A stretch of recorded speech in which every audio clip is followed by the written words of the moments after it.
অবশ্যই এয়ারপোর্টে তোমার প্লেন যেই সময় ছাড়বো তার 3 ঘন্টা আগে হাজির থাকবা। এয়ারপোর্টের ভেতরে ঢোকার পর তোমার সব ব্যাগ স্ক্যানিং মেশিন দিয়ে চেক করা হইব। ব্যাগে কোনো বিপজ্জনক জিনিস আছে কিনা তা পরীক্ষা করে দেখা এয়ারপোর্টের সিকিউরিটি অফিসার তোমার শরীরও চেক করব।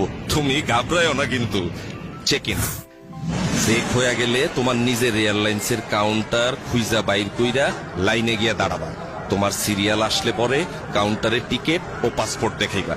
ছোট ব্যাগটা নিজের কাছে রাইখা বাকি ব্যাগ কাউন্টারে দিয়া দিবা। কাউন্টারের লোক স্টিকার লাগায়া তোমার বড় ব্যাগটা নিয়ে যাবে। ব্যাগে স্টিকার লাগানো হয়ে গেলে মনে কইরা বোর্ডিং কার্ডটা নিবা। এই কার্ডে তোমার প্লেনের সিট নাম্বার লেখা থাকবে। এয়ারপোর্টের দেয়ালে লাগানো বড় টেলিভিশনে নজর রাখবা। সেখানে তোমার প্লেন ছাড়ার সময় আর কোন গেট দিয়ে প্লেনে উঠবা তা লেখা থাকবে। টেলিভিশনের স্ক্রিনের সাথে ফ্লাইট নাম্বার গেটের নম্বর মিলে আনিবা। বিমানবন্দরের আনুষ্ঠানিকতা, টিকিটের সাথে যে এম্বার্কেশন কার্ড মানে যে ফর্মটা দেয়া হয়েছিল তা মন দিয়ে পূরণ করবা। ইমিগ্রেশনের বাইরের এলাকায় একটা কাউন্টার আছে, এর কয় প্রবাসী কল্যাণ ডেস্ক। এইখানে যারা বিদেশে চাকরি করতে যায় তাদের সাহায্য করা হয়।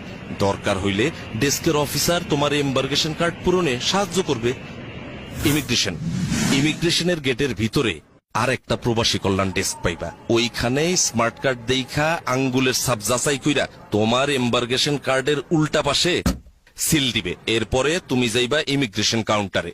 এইখানে ইমিগ্রেশন অফিসারের কাছে তোমার পাসপোর্ট, ছাড়পত্র, ভিসা পূরণ করা এম্বার্কেশন কার্ড জমা দিবা। ইমিগ্রেশন অফিসার তোমার কিছু প্রশ্ন করতে পারে, ভয় না পায়া সব প্রশ্নের উত্তর দিবা। আপনার বাবার নাম কি? মোহাম্মদ আলী আকবর। বিদেশে কেন যাচ্ছেন? চাকুরি করতে যাইতেছি, ওয়েল্ডিং এর কাজ। কম্পিউটারে রেকর্ড রাখার জন্য ওনারা তোমার ছবি তুলতে পারে, এতেও ঘাবড়ানোর কিছু নাই। সব কাগজপত্র ঠিক থাকলে তোমার পাসপোর্টে উনি সিল দিয়া বিদেশে যাওয়ার অনুমতি দিয়া দিবেন। এরপর টেলিভিশন দেখা নিয়া তোমার প্লেনের অন্য যাত্রীরা যেই জায়গায় বসছে সেইখানে গিয়া বসবা। বিমানে বোর্ডিং, বিমানে ওঠার জন্য ইংরেজি আর বাংলা দুই ভাষাতেই ঘোষণা দেয়। বিমানে ওঠার ঘোষণা দিলে বোর্ডিং কার্ড হাতে নিয়ে লাইনে দাঁড়ায়া ধীরে সুস্থে প্লেনে উঠবা।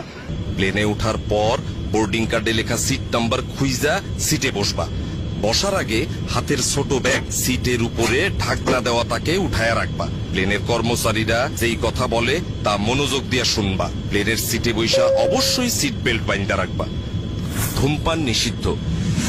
একটা জরুরি বিষয় মাথায় রেখো, এয়ারপোর্টে ও বিমানে বিড়ি সিগারেট খাওয়া একেবারে নিষেধ। অবশ্য এয়ারপোর্টের কিছু জায়গায় সিগারেট খাওয়ার অনুমতি আছে। বৈদ্যুতিক যন্ত্রপাতি, প্লেনে ওঠার পর মোবাইল ফোন, রেডিও, ক্যামেরা সব বন্ধ করে দিবা। বিমানে খাবার এবং টয়লেট ব্যবহার, প্লেনে খাবার ও পানি দেয়, তাই এই নিয়ে তোমার চিন্তার কোনো কারণ নাই। প্লেনে টয়লেট ব্যবহারের প্রয়োজন পড়লে ঘাবড়ায়ও না কিন্তু। টয়লেট ব্যবহারেরও কিছু নিয়ম কানুন আছে। দরজার পাশে হাতলে চাপ দিয়া টয়লেটের দরজা খুলতে হয়।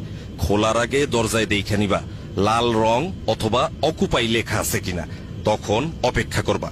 খালি অবস্থায় দরজায় সবুজ রং থাকবে অথবা এমটি লেখা থাকবে, তখন টয়লেট ব্যবহার করতে পারবা। টয়লেটে অবশ্যই টিস্যু ব্যবহার করবা। পানি ব্যবহার করবা সাবধানে। টয়লেটের মেঝে ভিজা গেলে অন্য যাত্রীদের অসুবিধা হইতে পারে। ময়লা বা টিস্যু সঠিক জায়গায় ফেলবা যাতে করে টয়লেট নোংরা না হয়। বিদেশের এয়ারপোর্টে পৌঁছানোর আগে, বিমান নামার কিছুক্ষণ আগে তোমার ডিসএম্বার্কেশন ফর্ম ও কাস্টমস ডিক্লিয়ারেশন ফর্ম এই নামে দুইটা কাগজ দেওয়া হইব।